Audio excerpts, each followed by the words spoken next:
Չնայած միջազգային հարաբերությունների համակարգը ֆունդամենտալ փոփոխություններ է կրել, այսինքն ի հայտ են եկել նոր ակտորներ, նոր քաղաքական սուբյեկտներ, բայց պետությունների դերակատարումը շարունակում է մնալ նույնքան կարևոր։ Թերևս դրա մասն է խոսում նաև այն, որ աշխարհի քարտեզի վրա ավելի շատ պետություններ կան, քան միջազգային տարբեր կազմակերպություններ, ինչպես ռեգիոնալ, այնպես էլ գլոբալ բնույթի։ Երբ որ խոսում ենք պետության մասին, պետք է արձանագրենք, որ պետությունը իր պատմական կերպարով, իր այսպես ներկա ուրվագծմամբ գալիս է հեռու անցյալից։ Իհարկե միջնադարում ինքը ստացավ ազգ պետության, այսպես գաղափարական իրավական ուրվագծումը, բայց ֆունդամենտալ ընկալման տեսանկյունից ինքը գալիս է դել անտիկ աշխարհից։ Եվ այդ պետությունները, որոնք կրում էին, որոնք իրականացնում էին տարաբնույթ քաղաքականություններ, պետք է ելակետային սկզբունքներ ունենային, որոնցից այդ քաղաքականությունը բխում էր։ Հենց այս առումով մենք պետք է խոսենք ազգային շահերի գաղափարի, երևույթի, ազգային շահ կատեգորիայի մասին։ Ընդհանրապես, երբ որ խոսում ենք ազգային շահերի մասին, առնվազն պետք է հիշատակենք հեռու այսպես անտիկ Հունաստանը եւ հիշատակենք Թուկիդիդեսին իր Պելոպոնեսյան պատերազմները այսպես բազմահատորյակով։ Ինքը դասական առումով դա այսպես ներառում էր իր մեջ հունական քաղաքպետությունների մրցապայքարը, պատերազմը, նրանց քաղաքականության ուրվագծումները։ Ինչ էր ասում Թուկիդիդեսը, շատ պարզ եւ շատ հստակ ասում էր, որ ազգային շահերը դրանք ֆունդամենտալ են պետությունների համար եւ միայն շահերի հիմքով դաշինքներն ու դաշնակցությունն էր, որ կարող էր պետությունների համար առաջնահերթություն լինել եւ քաղաքականության առումով ֆունդամենտալ եզրույթ, հա։ Այս գաղափարները հետագայում իրենց ամենատարբեր ուրվագծումները ստացան ինչպես անտիկ տարբեր մտածողների քաղաքական մտքի փիլիսոփաների մոտ, այնպես էլ հետագայում միջնադարում կամ վաղ միջնադարում ավելի շուտ, դասական առումով երբ որ խոսում ենք պետության, ազգային շահի մասին, մենք պետք է հիշենք, որ այդ շահի ընկալումը, ազգային շահի ընկալումը նաև գալիս էր մարդկանց բնույթից։ Այս տեսանկյունից առնվազն պետք է հիշատակենք Հոբսին, նրա պատերազմ բոլորի դեմ։ Այսպես գաղափարով հաշվի առնելով այն հանգամանքը, որ մարդիկ որպես այսպես սկզբնական ֆիզիոլոգիական, ապա նաև սոցիալական էակներ իրենց ներսում էգոիստ էին, այսինքն շահամոլ էին եւ սեփական պահանջմունքների բավարարման համար նրանք մրցապայքարի մեջ էին դուրս գալիս եւ հասկանալով, որ այդ մրցապայքարի վերջնարդյունքը ինքնաոչնչացնումն է, այսինքն բոլորի պատերազմ, բոլորի դրան, նրանք որոշեցին ստեղծել ինչ որ մի դաշինք, ինչ որ մի կառույց սոցիալական, որը մի կողմից կստանար հարկեր այդ մարդկանց կողմից, մյուս կողմից կապահովեր նրանց անվտանգությունը, ձևավորելով որոշակի իրավական խաղի կանոններ, կանոնակարգեր։ Ինչ որ առումով ուրվագծեց պետության գաղափարը, որտեղ մարդիկ իրենց ներկայացուցչական շահերը փոխանցեցին ինչ որ ընտրյալների այս կամ այն ցենսով, որպեսզի կարողանան նորմալ կենցաղային ընկալմամբ, կենցաղային այսպես իրականության մեջ իրենց հոգսերը հոգալ, հա։ Ընդհանուր առմամբ Հոբսյան այս պատերազմ բոլորի դեմ այդ գաղափարը իր արտացոլումը ամենավառ տեսքով թերևս ստացավ առաջին հերթին իհարկե հետագայում ռեալիստական դպրոցի մոտ, ամերիկյան քաղաքագիտական ռեալիստական դպրոցի մոտ, բայց միջև ռեալիստերին անդրադառնալը պետք է հիշենք, որ պետության դասական ընկալման, այն միապետի ընկալման, ազգային շահերի մենիշխան իրականացնողի, այսպես առաջամարտիկի մասին դասական ու ֆունդամենտալ հետազոտության հեղինակ էր իհարկե Նիկոլո Մաքիավելին։ Իտալիան Մաքիավելու ժամանակաշրջանում շատ նման էր Պելոպոնեսյան ժամանակաշրջանում անտիկ Հունաստանին, այսինքն կար ֆրագմենտացված պետություններ, կային տարբեր դքսություններ, որոնք իրար դեմ պայքարում էին, տարբեր տիպի դաշինքներ էին ձևավորվում, պատերազմի եւ քաղաքականության եզրը հաճախ անտեսանելի էր դառնում։ Հետևաբար կարիք կար որոշակի ուղեցույց ձևավորել, հա, որպեսզի միապետը, պետության ղեկավարը կարողանա ինչ որ դրույթներից ելնելով, ինչ որ գործիքներով, ինչ որ մեթոդներով ապահովել իր պետության եւ իր քաղաքացիների իր դքսության շահերը։ Եվ իր հայտնի աշխատությունը, որը կոչվեց Իշխան, փաստացիորեն այդպիսի մի այսպես ուսումնական ձեռնարկ էր, որը թերևս շատ այսպես լիդերների, հետագայում նաև նոր աշխարհի լիդերների սեղանի գիրքը դարձավ։ Մաքիավելին ինչ էր ասում, երբ որ խոսում էր պետության մասին, ասում էր միայն եւ միայն պետության անվտանգության ու բարեկեցության նպատակն է, որ արդարացնում է միջոցները։ Այ հաճախ շատ կիրառում է այս թեզը, բայց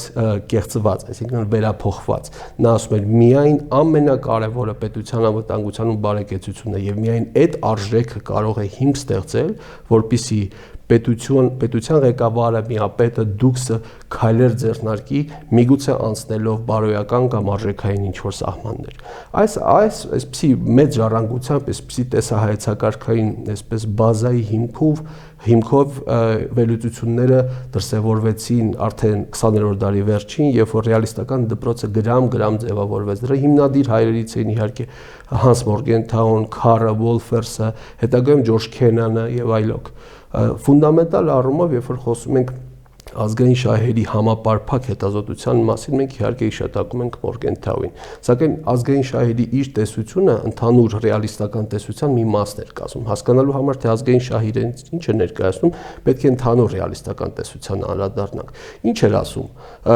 Մորգենթաուն, ասում էր, որ ընդհանուր առմամբ ամեն մի տեսություն պետք է լինի իրատեսական, այսինքն ռեալ պետք է լինի, պետք է արտացոլի մարդու իրական կերպարը, հաշվի առնելով հոբսյան մարդու կերպարը, էգոիստ, վտանգավոր, հակառակորդների նկատմամբ ամենատարբեր գործիքներ կիրառող, հետևաբար պետք է ելակետային ընդունել այդպիսի մարդու կերպար, այսինքն մարդը այդպիսին է, ինչպիսին ինքը կա, եւ տեսությունը, պետությունը պետք է արտացոլվի հենց մարդու իրական, այսպես հատկանիշներով։ Խոսելով ընդհանրապես մարդու էության մասին, նա նշում էր, որ մարդու պարագայում ամենակարևորը նրա պահանջմունքների բավարարումն է,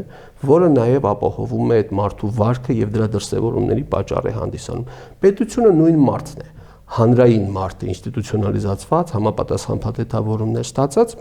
հետևաբար պետության քաղաքականության ելակետային երկու դրույթները առաջինը այն է, որ ինքը պետք է լիներ ռեալիստական, այսինքն վաղվա խաղաղությանը պատրաստվելիս մենք այսօր պետք է բավարար ռեսուրս ունենանք պատերազմելու համար, այսինքն պատերազմի եւ խաղաղության այդ ուրվագծումները մեկտեղվում էր մեկ բանաձևի մեջ։ Մյուս տեսանկյունից ինքը խոսում էր ռասիոն դեդղեի, այսպես գաղափարի մասին, ինչ էր դերես ներկայացնում։ Իհարկե բարոյագիտությունն, արժեքաբանությունը կարևոր է հանրային, սոցիալական գոյության, ընդհանուր կարգավորումների, սոցիալական շփումների տեսանկյունից, բայց պետական քաղաքականության մեջ նրանք կարող են երբեմն չար կատակ խաղալ։ Հետևաբար պետությունը բացառապես պետք է առաջնորդվի պրոֆեսիոնալիզմով, հստակ մեթոդաբանությամբ, հիերարխիկ գործառույթներով եւ ինստիտուցիոնալիզմով։ Այսինքն էմոցիաները, զգայականությունը, ռոմանտիզմը, ամենատարբեր արժեքաբանական ուրվագծումները տեղ չունեն պետական քաղաքականության մեջ, որովհետեւ որքան էլ դրանք փաթեթավորման տեսանկյունից դրական են, որքան դրանք մարդկանց դուր են գալիս, բայց ինչ որ հանգրվանից հետո դրանք կարող են շատ վտանգավոր կատակ խաղալ, այդ թվում նաև դրա գինը կարող է լինել պետությունը։ Ռեալիստների ընդհանուր տեսությունը բավական խիստ էր եւ կոշտ էր եւ իզուր չի, որ հետագայում նրանց այսպես բավական տարբեր դիրքերից քննադատության ենթարկեցին, բայց այն պատմական կոնտեքստը, երբ որ ձևավորվեց ռեալիզմը դասական առումով, ենթադրում էր, որ այդպեսին պետք է լինի։ Ամերիկյան քաղաքականությունը այդ շրջանը, այսինքն 20-ական թվականների 19-րդ դարի վերջ, 20-րդ դարի ամբողջ շրջան, դա ենթադրում էր մեծ հաշվով առաջին, երկրորդ աշխարհամարտեր, հետագայում սառը պատերազմ, իսկ դա ենթադրում էր, որ ռացիոնալիզմը, իրատեսականությունը, չոր հաշվարկը, պետական քաղաքականությունը պետք է դարձնի առավել համապարփակ, նպատակադրված։ Երբ որ խոսում ենք Մորգենթաուի տեսության եւ ռեալիստական տեսության մեջ ազգային շահերի հայեցակարգի մասին, մենք պետք է հիշատակենք, որ ինքը հիմք էր վերցնում Ռիշելիեի Ֆրանսիայի մոտեցումները եւ ասում էր, որ ազգային շահը ինքը պետք է ձևակերպվի ուժի եւ հզորության կատեգորիաներով, այսինքն անկախ նրանից դուք ինչ նպատակ եք առաջադրում, դուք պետք է հասկանաք արդյոք ձեր նպատակի իրացվելիությունը համաչափ է այն ուժին եւ այն հզորությանը, ինչին դուք տիրապետում եք կոնկրետ այդ պահին։ Երբ որ խոսում էր ազգային շահերի մասին, ինքը ասում էր շահը չպետք է պատմական կոնտեքստից կտրված լինի, որովհետեւ շահը ինչ որ պատմական կոնտեքստի, ինչ որ ուժային հարաբերակցության արտացոլում է։ Կոնկրետ այդ շահի ընտրությունը այլ պատմական կոնտեքստում կարող է թերի լինել։ Հետևաբար, երբ որ մենք գնահատական ենք հնչեցնում այս կամ այն պետության արտաքին քաղաքականության, մենք պետք է գնահատականը համապարփակ կոնտեքստից հնչեցնենք, ոչ թե վերցնենք զուտ ազգային շահի բաղադրիչը։ Երբ որ ռեալիստները խոսում են եւ կոնկրետ Մորգենթաուն իր Politics Among Nations աշխատության մեջ խոսում էր ազգային շահերի մասին, ինքը ասում էր հետեւյալը, որ հզորությունը դա պետության ներուժի, պետության այսպես տրամադրության տակ առկա ոչ պաշարն է։ Այդ պաշարի տակ իհարկե ինքը առաջին հերթին հասկանում էր նյութական բաղադրիչները, տնտեսություն, աշխարհագրություն, ժողովրդագրություն, հասկանում էր քաղաքական էլիտա, բայց հետաքրքիր այն էր, որ լինելով շատ ռեալիստ, նա շատ կարևորում էր նաև ազգային բարոյականության բաղադրիչը, լեգիտիմության բաղադրիչը, որքանով է իշխանությունը իր մեջ կրում հանրային վստահության բաղադրիչը, այսինքն որքանով իշխանությունը արտացոլում է հանրային ակնկալիքները։ Հաշվի առնելով, որ քաղաքական ռեալիզմի դպրոցը ամերիկյան ծագումնաբանություն ունի, այնտեղ դեմոկրատական ընկալման այդ շղթան շատ տրամաբանական էր, այսինքն իշխանությունը լեգիտիմ էր։ Մյուս կողմից հաշվի առնելով, որ տեսությունը ձևավորվել է սառը պատերազմին իրականության մեջ, պետք է հասկանանք, որ ռեալիստական մոտեցումը ինքը ավելի շատ արտաքին քաղաքական ուղղվածություն ուներ այնուամենայնիվ, որովհետև խնդիրը երկու բևեռների միջև առաջին երկրորդ էշելոններում մրցակցությունն էր եւ անհրաժեշտ էր մի այնպիսի քաղաքագիտական տեսություն, միջազգային հարաբերությունների տեսություն մշակել, որը շատ կհստակեցներ բևեռային քաղաքականության բոլոր ուրվագծումները ամենատարբեր սցենարների ներքո։ Երբ որ խոսում ենք միջազգային հարաբերությունների համակարգի վերաբերյալ ռեալիստների մոտեցման մասին, պետք է մենք հիշատակենք առնվազն այն, որ իրենք միջազգային հարաբերությունների համակարգը դիտարկում են որպես ազգ պետությունների մրցապայքարի դաշտ։ Ազգ պետությունները իրենք դիտարկում են որպես որոշակի ներուժ, ազգային շահեր ունեցող այսպիսի սուբյեկտներ, որոնք անդադար մրցակցության մեջ են։ Պատերազմ, խաղաղություն, պատերազմ եւ այսինքն փաստացիորեն ինչ որ առումով փակուղային վիճակ էր, խաղաղության հաջորդ փուլը պատերազմ էր, պատերազմը նույնպես քաղաքականության գործիք էր, այսինքն ամեն ինչ ուրվագծված էր քաղաքականության էությամբ եւ ազգային շահերի իրականացման դաշտով։ Եվ այդ տեսանկյունից իրենք ազգային շահերի իրենց ընկալումը ենթադրում էր որոշակի հիերարխիկ կառուցվածք, հա։ Այդ տեսանկյունից առանձնացում են երկու հիմնական բաղադրիչներ։ Առաջինը դիտարկում են որպես կենսական կարևոր շահերը եւ դրանք պետության գոյության, նրա էությունից բխող շահերն են, այսինքն տարածքային ամբողջականության մասին էր խոսքը, իշխանության մոնոլիտության մասին էր խոսքը, սահմանների անխախտելիության, քաղաքացիների ֆիզիկական անվտանգության եւ այլնի։ Կարևոր շահեր իրենց հերթին բավական տարասեռ եւ տարաչափ էին եւ իրենց աշխատություններում հիմնականում ամենատարբեր ուրվագծումների մասին էին խոսում կարևոր շահերի մասով։ Հետաքրքիր մի առանձնահատկություն կար, եթե նշում էին, որ կենսական շահերը որևէ բանակցությունների օրակարգ չեն կարող լինել, ապա կարևոր շահերը իհարկե կարող են լինել։ Այստեղ իհարկե էլի խնդիրը պատմական կոնտեքստն է եւ այն թե քաղաքական առևտուրը ինչ որ մի շահի զիջման կոնտեքստում ինչպիսին է լինելու, այսինքն ինչ են զիջելու ինչի դիմաց, հա։ Ընդհանրապես խոսելով ազգային շահերի մասին, ռեալիստները եւ մասնավորապես Մորգենթաուն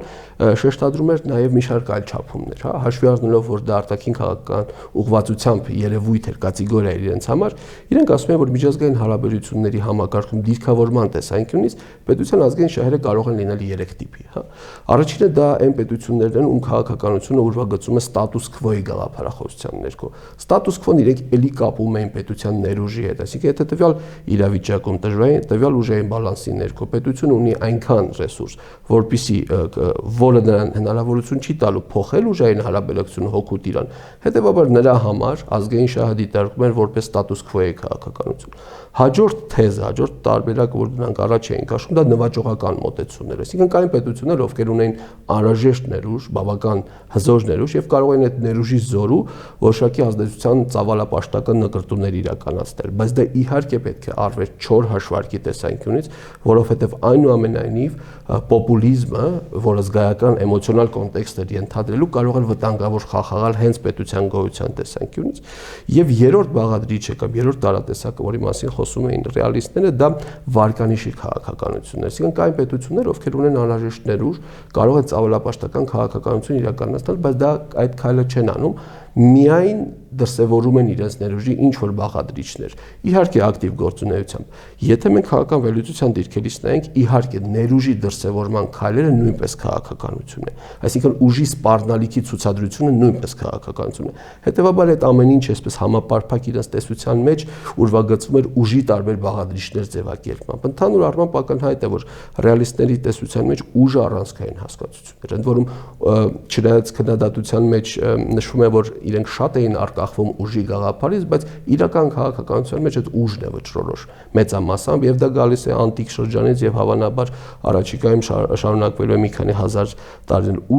Ուժի բաղադրիչներն են փոխվում, այսինքն եթե նախկինում զուտ ուժ ասելով մենք հասկանում ենք չոր ռազմական ուժը, բանակը, չգիտեմ, զինտեխնիկան, ինչ որ չափով տնտեսություն, հիմա մենք ավելի շատ տնտեսությունը, հիմա ավելի շատ ինֆորմացիոն բաղադրիչները, հոգեբանական ներազդեցության մեխանիզմները,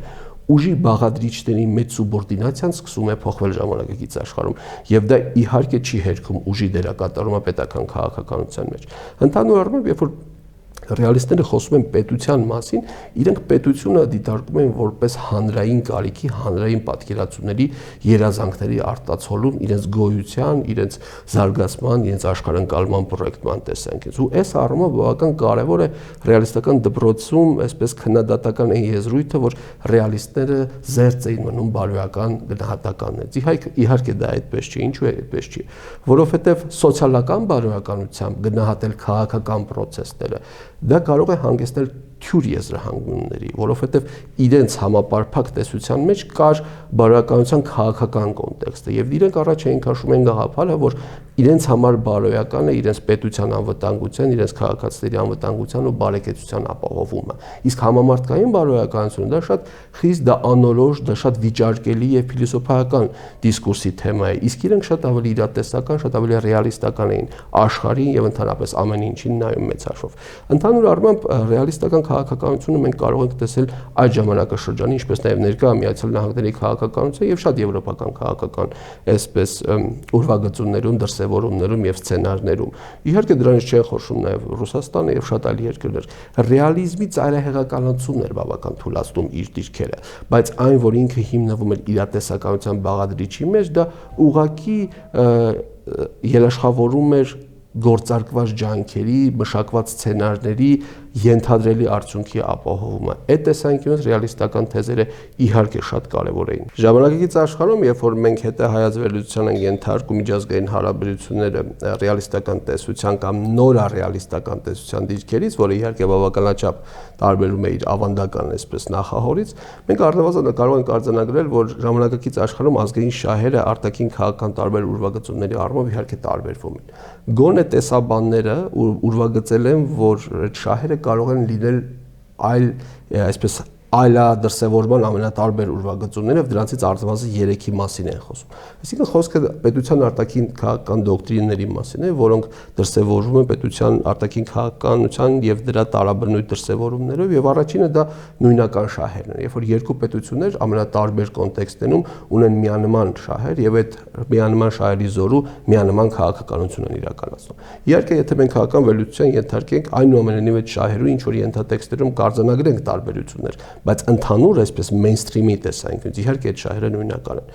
Մյուս շահերը դրանք մրցակցային շահերն են, դրանք առողջ դա միջպետական փոխհարաբերությունների դրսևորման ամենատարբեր ոլորտներում ինքնադրսևորման եւ երկրորդ-երրորդ էշելոններում մրցակցության շահերն են։ Մրցակցությունը ընդհանուր առմամբ առաջընթացի կարևոր հանգամանք է, որովհետեւ թեկուզ այս ռեալիստները նշում են, որ եթե չլինի մեկ այլ մրցակից պետություն, ապա բուն պետությունը որպես արժեք կսկսի լճանալ։ Մրցակցային շահերը կարևոր են մի կողմից ինքնազարգանալու, մյուս կողմից գործընկերների հետ շփվելու նաեւ փոխշահավետ դիտարկումների տեսանկյունից։ Եվ երրորդ հիմնական այսպես դրսևորման ձևը ազգային շահերի արտաքին քաղաքական կոնտեքստում դրանք կոնֆրոնտացիոն շահերն են, կոնֆլիկտային շահերն են։ Կոնֆլիկտային շահերը իհարկե իրենք շատ տարաբնույթ կարող են լինել, կարող են լինել երկրորդային, երրորդային այսպես մակարդակի կոնֆրոնտացիոն եւ առաջնային մակարդակի կոնֆրոնտացիոն շահեր։ Կոնֆլիկտը իհարկե զարգացում է ենթադրում։ Կոնֆլիկտը իհարկե հնարավորություն է տալիս, որպեսզի պետությունը շատ ավելի սթափ նայի միջազգային հարաբերությունների համակարգին եւ այդ կոնֆլիկտային դերակատարումը, կոնֆլիկտի դեր ստանձնելը պետության համար նաեւ ինքնության ձևավորման կոնտեքստ է ենթադրում։ Օրինակ ազգերը եւ պետությունները քաղաքական առումով, երբ որ կայանում են կոնֆլիկտի շրջանում, ընդհանրապես իրենց քաղաքական ինքնագիտակցությունը շատ ավելի սուր է լինում, քան այն պետությունները, որոնք դանդաղ տարիների ընթացքում կամ հարյուրամյակների ընթացքում են իրենք ձևավորում։ Այնտեղ լավի վատի, ընդունելի, ոչ ընդունելի սահմանաչափը շատ հստակ է ավելի տրված, քան ավելի пассив ձևավորված պետությունների պարագայում։ Ընդհանուր առմամբ, երբ որ ռեալիստները խոսում են միջազգային հարաբերությունների համակարգի մասին, տպավորություն է ստեղծում, որ այնտեղ միշտ անկայունության պայթյուններ են տեղի ունենում, որովհետև շահերը բազմաթիվ են, դրանք անընդհատ մրցակցում են, դրանք կարող են լինել կոնֆրոնտացիոն եւ կարող են անընդհատ անկայունության եւ տնտեսական եւ ոչ միայն տնտեսական խնդիրներ բերել։ Բայց նրանք նշում են, որ ցանկացած իրավիճակ, անգամ պատերազմը բալանսի վիճակ է։ Բալանս ասելով իրենք նկատի ունեն, որ որոշակի հարաբերությունների վիճակ եւ չկա այդ անկայունությունը։ Պատերազմը դա բալանսի փոփոխման առաջին նախերգանքն է, որից հետո նոր բալանս է ձևավորվում։ Այս թեզի համար իհարկե ռեալիստները քննադատության են ենթարկում, բայց մեծ հաշվով եթե մենք օրինակ ռեգիոնալ դրսևորումների տեսանկյունից դիտարկում ենք տարբեր պետությունների ներուժը, դիցուկ օրինակ հարավային Կովկասում այսօր մենք ունենք ուժային որոշակի հարաբերակցություն, բայց չունենք կոնկրետ պատերազմ։ Այս պահին մենք չունենք պատերազմական իրողություն, այսինքն կողմերից որևէ մեկը այնչափ ներուժ չունի, որպեսզի հայտ ներկայացնի արկա ուժային հարաբերակցությունը փոփոխելու տեսանկյունից։ Եվ այս նեղ կտրվածքով իհարկե ռեալիստական թեզը աշխատում է, բավական դրականորեն։ Առավել բարդ մակարդակում իհարկե ռեալիստական թեզում կան քննադատության ենթակա դրվագներ, եւ դա ակնհայտ է եւ շատ այսպես մտածողներ այդ մասին իհարկե խոսում են, դիցուք նաեւ մենք ենք արձանագրում այդ հանգամանքը։ Ընդհանուր առմամբ վերացարկվելով ռեալիստական մոտեցումից արձանագրենք մեկ կարևոր բան, որ ազգային շահը ռեալիստական մեկնաբանման տեսանկյունից ամենակարևոր մի քանի բաղադրիչ ունի, դա իրատեսականություններ, դա հզորությունների համաչափելիություններ, այսինքն նպատակներ, իրացման միջոցներ մեկտեղումներ, դա միջազգային հարաբերությունների համակարգի հստակ ընկալելիություններ, որ բոլորը մեծ հաշվով մրցակիցներ են եւ դու պետք է քո ներուժի, քո հմտությունների, քո քաղաքական պլանավորման միջոցով կարողանաս տեղավորվես այդ ընդհանուր ցանցի եւ սցենարների մեջ, դա բալանսի գաղափարն է, որ բալանսը դա հաջորդ ուժային հարաբերության փոփոխության պատրաստվելու ժամանակահատված է եւ արձանագրում է, որ հենց այդ պահին արկա բալանսը դա ուղղակի հնարավորություն է, որից պետությունները պետք է օգտվեն, ուժային հարաբերության տեսանկյունից անդադար մրցակցություն պետք է լինի, այսինքն վաղվա պատերազմին պատրաստվելու համար մենք այսօր վաղվա պատերազմի առաջնորդվելու այդ սցենարը ֆիքսելու, այդտեղ կարող ունակ ուժ լինելու համար մենք հենց այսօր պետք է պատրաստվենք խաղաղության մեջ, որովհետև դա է պետության գոյության առանցքային, այսպես ելակետային դրույթներից մեկը։ Ընդհանուր առմամբ նշելով ազգային շահերը իրենցից ինչ է ներկայացնում կառուցվածքային ֆունկցիոնալ վերլուծության տեսանկյունից արդեն, հա, մենք բաղադրիչը կարող ենք բաժանել երկու տարբեր այսպես ենթաբաղադրիչներ, դա ազգ հասկացությունն է եւ շահ հասկացությունն է, հա։ Վերացարկվելով հարցի լեզվաբանական այսպես դիտանկյունից մենք կփորձենք բովանդակային տեսանկյունից հարցին մոտենալ։ Ազգ հասկացությունը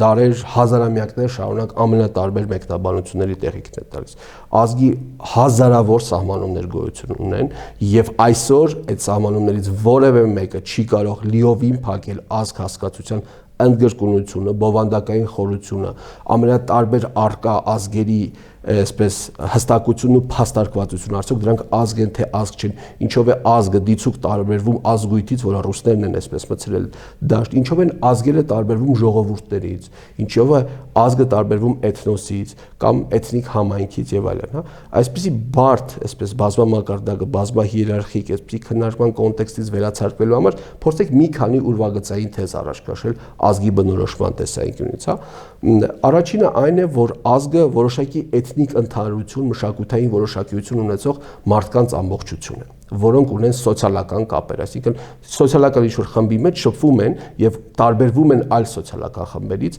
մարդկային այլ սոցիալական խմբերից իրենց մշակութային էթնիկ առանձնահատկություններով։ Կարևոր հատկանիշ է ազգի ուրվագծման այն, որ նրանք ունեն ձևավորման հոգեբանության ընդհանրական դաշտ, այսինքն այդ մարդիկ խմբի անդամները կարծում են, որ իրենց ծագումնաբանությունը բոլորին է, մի աղբյուրից է գալիս, այսինքն ազգը ունի հայրենիքի գաղափար, այդ շատ կարևոր է։ Ազգը ունի ընդհանրական լեզու, լեզուն դա արժեքաբանության եւ լեզվամտածողության ֆունդամենտալ միջոցն է, լեզուն նաեւ աշխարհընկալում է ձևավորում, լեզվի ճարտարապետությունը փիլիսոփայությունը ձևավորում մարդկանց մեջ, յուրայինի ոչ յուրայինի ընկալում, դրա ամենատարբեր պրոյեկտումներով։ Ազգը իր մեջ այսպես ամբողջացնում է կեցության ամբողջականությունը եւ այդ կեցության ամբողջականությունը ենթադրում է կենցաղվարման ինչ-որ մեխանիզմներ, դա ինչ-որ կոլեկտիվ աշխատանքն է, դա գյուղատնտեսությունն է, դա ձևավորումը, դա արտադրությունն է, այսինքն այդպիսի առանձնահատկությունը ենթադրում է որոշակի կոնկրետ ազգին բնորոշ ցուցանիշներ եւ վերջապես ամենակարևորը ազգը ունի քաղաքական ինքնագիտակցություն, այսինքն քաղաքականապես իրեն տարբերակում է իր նման այլ խմբերից եւ դրա հիմնական շեշտադրումը այն է, որ ինքն է ցանկանում որոշում կայացնել իր գոյության հետագա սցենարների, ապագայի զարգացումների հետ կապված։ Էթնիկ խումբը ինքը շատ ավելի մշակութային, այսպես կոմպակտ սոցիալական հանրույթ է։ Ժողովուրդ ասած ինքը շատ ավելի կենցաղվարման, կենցաղային ընկալումներ, տնտեսվարման ընկալումներ ունեցող մարդկային հանրույթ է։ Ազգույթը շատ ավելի, այսպես ժողովրդի եւ ազգի միջև միջանկյալ ինչ-որ փուլ է։ Ընդհանուր առմամբ, երբ որ ազգի դիրքերից մենք գնահատում ենք աշխարհում առկա մի քանի հազար, այսպես ազգերը հավանաբար, եթե այդպես կորեկտ է հնչեցնել, հասկանում ենք, որ մի պարագայում ազգի սահմանում աշխատում է, մի պարագայում չէ։ Մենք հարց է առաջանում, քրդերը ազգ են թե ոչ։ Քրդերը մի քանի տասնյակ միլիոն են, առնվազն 25 միլիոն են մեծ մերձավոր արևելքում։ Ունեն քաղաքական ինքնագիտակցություն, իհարկե ունեն, բայց որ երկրում ապրող քրդերը, Իրաքի հյուսիսում ապրող քրդերը ունեն, Սիրիայի հյուսիսում ապրող քրդերը ունեն, Թուրքիայի հարավի մի մասում ապրող քրդերը ունեն, Արևելյան Թուրքիայում ապրողների ինքնագիտակցությունը էթնիկ եւ քաղաքական բավարար չափով զարգացած չի։ Իրանում ապրող քրդերի պարագայում մենք չենք կարող հստակ չափելիություն ապահովել, որովհետեւ դրա հնարավորությունը մեծ հաշվով չկա։ Այսինքն մի սահմանումը միշտ չի որ տեղայնացնել եւ բոլոր պարագայում։ Մյուս տեսանկյունից, երբ որ մենք ասում ենք հայ, ով է հայը։ Մարդու ով ունի հայ ինքնագիտակցություն, ով արյան կանչով է հայ, ով ծնողների հանգամանքով է հայ, ով քաղաքականապես է Հայաստանի Հանրապետության քաղաքացի, թե եւ այլն եւ այլն։ Իհարկե կան այսպես դրական եւ բացասական այսպես փաստարկներ իմ նշած թեզերի պարագայում։ Եվ այստեղ ես կարծում եմ ամենակարևորը քաղաքական ինքնագիտակցությունն է, երբ որ դու քեզ նույնացնում ես ինչ որ համայնքի հետ քաղաքականապես։ Շահ հասկացությունը ինքը իհարկե փիլիսոփայական հասկացություն է եւ իր հիմքում ունի մի կողմից մարդու ֆիզիոլոգիական պահանջմունքների բավարարման ենթատեքստ կամ առնվազն դրա գիտակցում, որովհետեւ այնուամենայնիվ շահը ոչ թե բավարարման process է, այլ այդ բավարարման անհրաժեշտության գիտակցում է։ Մյուս կողմից ինքը ունի ոչ նյութական բաղադրիչներ եւ այսպես բավարարման անհրաժեշտության գիտակցում։ Ընդհանուր առմամբ մարդը կենսաֆիզիոլոգիական էակ է, որը բավարարման ինչ-որ մակարդակից հետո սոցիալական բովանդակություն է ստանում եւ հոգեվոր արժեքների հետ է առնչվում, հա։